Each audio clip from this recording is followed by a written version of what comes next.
નમસ્કાર દર્શક મિત્રો, આપણે નિહાળીશું સિટી લાઈન ન્યૂઝ ચેનલમાં આજના મુખ્ય સમાચારો। બોપલ ખાતે કૃષ્ણ જન્મ મહોત્સવ ઉજવાયો। કોંગ્રેસ પ્રદેશ કાર્યાલય ખસેડવાનું મુલતવી। એક્સપોર્ટ બિઝનેસ શરૂ કરવા ગુજરાત શ્રેષ્ઠ સ્થળ। ડીએસ ગ્રુપ દ્વારા ગુજરાતમાં 5 પલ્સની રજૂઆત। BSNL ગુજરાત સર્કલ દ્વારા અખિલ ભારતીય બેડમિન્ટન પ્રતિયોગિતાનું આયોજન। બોપલ ખાતે કૃષ્ણ જન્મ મહોત્સવ ઉજવાયો। બોપલ ગ્રામ પંચાયત સામે દર્શન બંગલો આવેલ છે, તેમાં હિન્દુ પૌરાણિક કથા પ્રમાણે છેલ્લા 11 વર્ષથી અવિરત દરેક તહેવાર ધામધૂમથી ઉજવવામાં આવે છે, જેવા કે હોળી, ધૂળેટી, જન્માષ્ટમી, નવરાત્રી વગેરે। અહીં છેલ્લા 11 વર્ષથી સાંસ્કૃતિક પ્રોગ્રામોની ઉજવણી કરીએ છીએ। તેમાંનો એક આ જન્માષ્ટમીનો તહેવાર સોસાયટીના દરેક નાના મોટા અબાલ વૃદ્ધ રહીશો વાજિંત્રો સાથે ભજન કીર્તન કરી રહ્યા છે। રમત ગમત સાથે રાત્રિના 12ના ટકોરે કૃષ્ણ જન્મ જય ઘોષ અને શંખનાદ સાથે કરવામાં આવે છે। ત્યારબાદ બાળ ગોપાલ મટકી ફોડીને હર્ષોલ્લાસ સાથે બધા સાથે બેસીને પ્રસાદ ગ્રહણ કરી કૃષ્ણ જન્મ મહોત્સવનું સમાપન કરવામાં આવે છે। ભવ્ય રીતે કૃષ્ણ જન્મ મહોત્સવ બોપલ ખાતે ઉજવાયો હતો।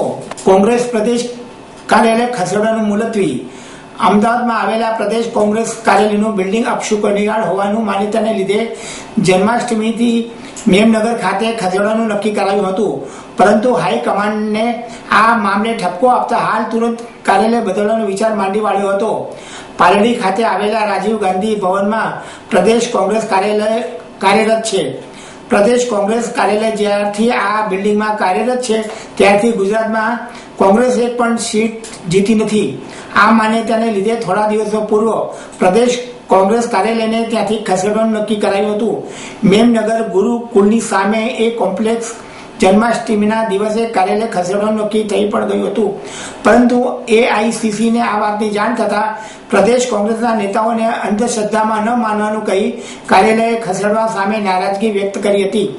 આથી પ્રદેશ કોંગ્રેસે હાલ તુરંત કાર્યાલય ખસેડવાનું માંડી વાળ્યું છે। એક્સપોર્ટ બિઝનેસ શરૂ કરવા ગુજરાત શ્રેષ્ઠ સ્થળ। ભારત સરકારના વ્યાપાર અને ઉદ્યોગ મંત્રાલય હેઠળ નોંધાયેલી દેશની જાણીતી સ્વૈચ્છિક સંસ્થા એવી international institute of import and export management દ્વારા ઇમ્પોર્ટ એક્સપોર્ટની અમદાવાદ ખાતે નવી હેડ ઓફિસનું ઉદ્ઘાટન કરવામાં આવ્યું હતું। 2020 સુધીમાં સમગ્ર ભારતમાં 50 સેન્ટરો શરૂ કરવા ધ્યેય સાથે સંસ્થાના ફાઉન્ડર અને ડિરેક્ટરે આ નવી ઓફિસ તેમજ ઇમ્પોર્ટ એક્સપોર્ટ બિઝનેસ અને ખાસ કરીને ગુજરાત એક્સપોર્ટ બિઝનેસ માટે કેમ શ્રેષ્ઠ સ્થળ છે તે અંગે પત્રકારો સાથે ચર્ચા કરી હતી। આ અંગે IIIM એમના ફાઉન્ડર અને ડિરેક્ટર દીપક મનોહરે જણાવ્યું હતું કે આજે ભારત દુનિયામાં ઓછા ખર્ચે વધુ ઉત્પાદન માટેનું સૌથી મોટું કેન્દ્ર સ્થાન બની રહ્યું છે અને છેલ્લા કેટલાક વર્ષોમાં ભારતે સ્થાનિક ઉત્પાદન વધારવા સાથે ખાસ કરીને રિટેલ અને ફૂડ સહિતના ક્ષેત્રમાં પણ વધુને વધુ વિકાસ કરતું થયું છે। ત્યારે આ ક્ષેત્રમાં હજુ પણ ભારતના અનેક ખાસ કરીને ગુજરાતના યુવાનોને ખૂબ જ આગળ આવવાની જરૂર છે। ગુજરાતના યુવાનોને એક્સપોર્ટ બિઝનેસ માટે દેશમાં બીજે ક્યાંય જવાની જરૂર નથી। ગુજરાત આજે એક્સપોર્ટ બિઝનેસ દેશમાં શ્રેષ્ઠ સ્થળ તરીકે ઉભરી રહ્યું છે। ગુજરાત શ્રેષ્ઠ એક્સપોર્ટ બિઝનેસ સ્થળ હોવા પાછળના અનેક કારણો છે, જેમાં એક સૌથી મહત્વની બાબત એ છે કે ગુજરાત પાસે નાના મોટા મળીને જુદી જુદી જગ્યાએ 40 જેટલા દરિયાઈ બંદરો છે, જેમાં કંડલા બંદર હાલ સમગ્ર દેશના અન્ય પોર્ટોમાં 13.68 થી 15 ટનેજ કેપેસિટી સાથેનું મહત્વનું બંદર છે। છેલ્લા કેટલાક વર્ષમાં 10% કેપેસિટી વધી છે। આ ઉપરાંત ગુજરાતમાં એગ્રીકલ્ચર ક્ષેત્રે ઘઉં, ચોખા, બાજરો, એરંડો તથા કપાસ અને ફળોમાં કેરી જેવા અનેક પદાર્થોમાં સૌથી વધુ પાક સાથે ગુજરાતની નિકાસ પણ અગ્રેસર છે। કૃષિ ઉપરાંત રિટેલ અને ફૂડ બિઝનેસ તથા IT અને સોફ્ટવેર બિઝનેસમાં પણ ગુજરાતમાં એક્સપોર્ટ વધી રહ્યું છે। એક અંદાજ મુજબ હાલમાં ગુજરાતમાં 1400 કરોડનું IT સોફ્ટવેર એક્સપોર્ટ છે અને આગામી સમયમાં 40% વધવાની શક્યતા છે। જ્યારે 7.6% GDP ધરાવતા ગુજરાતના બિઝનેસ મોડેલને અનેક રાજ્યોએ અપનાવ્યું છે અને વિદેશમાં પણ વખણાયું છે। બેસ્ટ IT અને ઇન્ડસ્ટ્રી પોલિસી ધરાવતા ગુજરાતમાં આજે આ જ વર્ષે વાઇબ્રન્ટ ગુજરાત સરકારે ખાસ MSME એટલે કે લઘુ નાના ઉદ્યોગો માટેની નીતિ પોલિસી અને તેનાથી આગળ પણ સરકારે આ તાજેતરમાં જ સ્ટાર્ટઅપ પોલિસી બનાવી છે. આમ ગુજરાત એક્સપોર્ટ ક્ષેત્રે ઘણું શ્રેષ્ઠ હોવા સાથે ઘણું આગળ વધી રહ્યું છે અને હજુ પણ વધશે. મહત્વનું છે કે ભારતમાં 2020 સુધીમાં યુવાનોને એક્સપોર્ટ ક્ષેત્રે માર્ગદર્શન અને તાલીમ આપીને 1 લાખ નિકાસકારો પેદા કરવાનું હેતુ સાથે 2008માં શરૂ થયેલી international institute of import and export management દ્વારા આજે ઇમ્પોર્ટ અને એક્સપોર્ટને લગતા જુદા જુદા 360 ડિગ્રી પ્રેક્ટિકલ બેઝ પ્રોગ્રામ બનાવાય છે. હાલ દેશમાં અનેક શહેરોમાં સેન્ટર ધરાવતી IIIEM દ્વારા તાજેતરમાં ઇમ્પોર્ટ એક્સપોર્ટ પણ એક નેશનલ સેમિનાર યોજવામાં આવ્યો હતો. દીપક બનોવર, ડિરેક્ટર ઓફ કોલ IIIEM, founder and director member of this. અમે પોતે basically export import institute run કરીએ કે જ્યાં એક્સપોર્ટ ઇમ્પોર્ટ લોકો કેવી રીતે પ્રેક્ટિકલી કરી શકે, લોકો એક્સપોર્ટ ઇમ્પોર્ટને વધારે જાણ કરી શકે, લોકો જાણી શકે અને જાણીને એક્સપોર્ટ કરી શકે.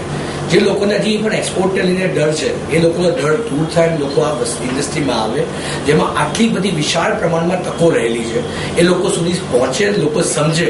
એ મોટિવ સાથે જ બેઝિકલી અમે ઇન્સ્ટિટ્યૂટ ચાલુ કરી છે. અમે પોતે કોઈ એજ્યુકેશનિસ્ટ નથી, અમે પોતે એક્સપોર્ટર છીએ. અમે 40થી વધારે કન્ટ્રીમાં અલગ અલગ ઇન્ડસ્ટ્રીના પ્રોડક્ટ એક્સપોર્ટ કરીએ છીએ ઓલરેડી, અને આ દરેક લોકો જાણીને સમજીને કેવી રીતે કરી શકે. જો અમે કરી શકીએ તો એ લોકો પણ કેમ ના કરી શકે, એ વસ્તુ સમજીને એ વસ્તુ સમજીને સારી રીતે કરી શકે એની પર ફોકસ કરી રહ્યા છે. ખાસ તમારો મેઇન ઓબ્જેક્ટિવ શું છે અને શું અવેરનેસના?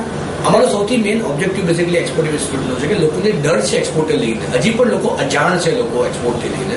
લોકો માટે હજી પણ સ્વપ્ન સમાન છે એક્સપોર્ટ કરવું હોય. એ સ્વપ્નમાંથી લોકો દૂર આવીને લોકો જાણીને એક્સપોર્ટ કરી સમજીને કરે, ફક્ત પોતાના રિલેટિવને નહીં પણ દુનિયાના દરેકે દરેક ખૂણામાં, અને ચાઇના દુનિયાના દરેકે દરેક ખૂણામાં એક્સપોર્ટ કરે છે, એ દરેક લોકો કરી શકે એની પર જ અમે ફોકસ કરી રહ્યા છીએ. અને અમારો મોટિવ પણ એ છે કે લોકો જાણે અને પછી એક્સપોર્ટ કરે. કઈ કન્ટ્રીમાં એક્સપોર્ટ કરો? અમે અત્યારે 40થી વધારે કન્ટ્રીમાં એક્સપોર્ટ કરીએ છીએ, જેમાં યુરોપની કન્ટ્રીઝ આવી ગઈ, નોર્થ અમેરિકા આવી ગયું, સાઉથ અમેરિકા આવી ગયું, ઇવન ચાઇના અહીંયાથી એક્સપોર્ટ કરીએ છીએ, વિયેતનામ એક્સપોર્ટ કરીએ છીએ, કોરિયા એક્સપોર્ટ કરીએ છીએ. અલગ અલગ ઇન્ડસ્ટ્રીના પ્રોડક્ટ્સ, જે રીતે વાત કરું તો પેપર ઇન્ડસ્ટ્રી થઈ ગઈ, પ્લાસ્ટિક ઇન્ડસ્ટ્રી થઈ ગઈ, એલ્યુમિનિયમ ઇન્ડસ્ટ્રી થઈ ગઈ, એન્જિનિયરિંગ થઈ ગયું, હર્બલ થઈ ગયું. કારણ કે આટલી મોટી ડિમાન્ડ છે ઇન્ટરનેશનલ માર્કેટમાં, રાઈટ? તો પણ સપ્લાયની સૌથી મોટી શોર્ટેજ છે અત્યારે ઇન્ડિયામાં, અને અમારો ફોકસ એ છે કે આ દરેક લોકો સુધી પહોંચે અને દરેક લોકો આ ઇન્ડસ્ટ્રીમાં ઇન્વોલ્વ થાય. DS ગ્રુપ દ્વારા ગુજરાતમાં પાસ પલ્સની રજૂઆત. 2015 DS ગ્રુપે હાર્ડ બોઇલ્ડ કેન્ડી ક્ષેત્રે પ્રવેશવાની જાહેરાત કરી છે, જેના ભાગરૂપે અમદાવાદમાં પણ તેની આસપાસ પલ્સની રજૂઆત કરી છે. આ તેના પોર્ટફોલિયો કરતા વિપરીત છે. પલ્સ એ કચ્ચા આમના સ્વાદની હાર્ડ બોઇલ્ડ કેન્ડી છે, જેના સ્વાદમાં અધવચ્ચેથી મસાલેદાર ટ્વિસ્ટ આવે છે. પોતાની અગ્રગણ્ય બ્રાન્ડ પાસને ધ્યાનમાં રાખીને પલ્સ પણ મિત્રતા માટે બનેલી છે. આ પ્રસંગે DS ગ્રુપના new product development vice president Shashank સુરાનાએ જણાવ્યું હતું કે અમે સર્જનાત્મક અને આકર્ષક સ્વાદનું સર્જન કરવા માટે કટિબદ્ધ છીએ. પલ્સમાં કચ્ચા આમનો સ્વાદ છે, જેમાં વચ્ચે મસાલેદાર ટ્વિસ્ટ આવે છે. પલ્સ નવી પાવડર ભરેલી કેન્ડી છે, તેમાં સ્વાદ ફોર્મેટ વચ્ચે ભેદ રાખી શકાય છે. આ એક નવા જ પ્રકારનું સેગમેન્ટ છે. હાર્ડ બોઇલ્ડ કેન્ડીનું બજાર ₹1800 કરોડનું છે. આ નોન ચોકલેટમાં મોટું સબ સેગમેન્ટ છે. તેનો વિકાસ 9% દરે થઈ રહ્યો છે. તેના કારણે અમારું આ ક્ષેત્રમાં પ્રવેશવું વ્યાજબી છે. પલ્સ આ સાથે અમે હાર્ડ બોઇલ્ડ કેન્ડીના બજારમાં નવી કેન્ડી કંડારીશું. ભવિષ્યમાં પણ અમે નવી સ્વાદની કેન્ડી રજૂ કરીને અમારા ગ્રાહકોને નવા સર્જનાત્મક સ્વાદના મિશ્રણો રજૂ કરીને તેમને આકર્ષીશું. ગુજરાતના મુખ્ય શહેરોમાં પાસ પલ્સનું પરીક્ષણ કરવામાં આવ્યું હતું. તેને અભૂતપૂર્વ પ્રતિસાદ મળ્યો હતો. આ કેન્ડીને ગુજરાતના 150 શહેરોમાં રજૂ કરવામાં આવી હતી. પલ્સ એ માત્ર કેન્ડી નથી, પરંતુ તેમાં 2 સ્વાદનું અદ્ભુત મિશ્રણ રહેલું છે. તે કિલો પેકમાં ઉપલબ્ધ છે અને તેની કિંમત ₹1 પ્રતિ પેકની છે. પલ્સ પોતાના નક્કી કરેલા ગ્રુપ સુધી પહોંચવા માટે પાસના વિતરણ નેટવર્કનો ઉપયોગ કરશે. ગુજરાતમાં શરૂઆતના તબક્કે BTL પ્રવૃત્તિ જેમ કે in shop display, exclusive merchandise promotion વગેરે કરવામાં આવી હતી. ભારતમાં રજૂ કરતા પહેલા તેના માટે ATL પ્રવૃત્તિ પણ હાથ ધરવામાં આવશે, જેથી કરીને આ બ્રાન્ડને વધારે આગળ ધપાવી શકાય. DS જૂથ ચોકલેટના વ્યવસાયમાં 212માં પ્રવેશ કર્યો હતો. તેણે પાસ ચિંગલ નામની મિની ચ્યુંગલ રજૂ કરી હતી. તેની પાસે પાસ બ્રાન્ડ બજારમાં ધૂમ મચાવી રહી છે. કંપની દ્વારા રજૂ કરવામાં આવેલી ચિંગમ મિન્ટ, લીંબુ, વરિયાળી, તૂટી ફૂટી વગેરે જેવા સ્વાદમાં ₹1, ₹5 ના ઝીપર અને ₹10 ના ફ્લિપ ટોપ પેકમાં ઉપલબ્ધ છે. DS સુધી તમામ વસ્તુઓ હાલ બજારમાં મળી રહી છે. તેનું ઉત્પાદન ગ્રાહકોની પસંદગી અને બજારની માંગણીને આધારે કરવામાં આવે છે. ये एक हमने आज हार्ड बॉयल कैंडी लॉन्च कर रहे हैं गुजरात में. एक हार्ड बॉयल कैंडी कच्चा आम विद टैंगी ट्विस्ट.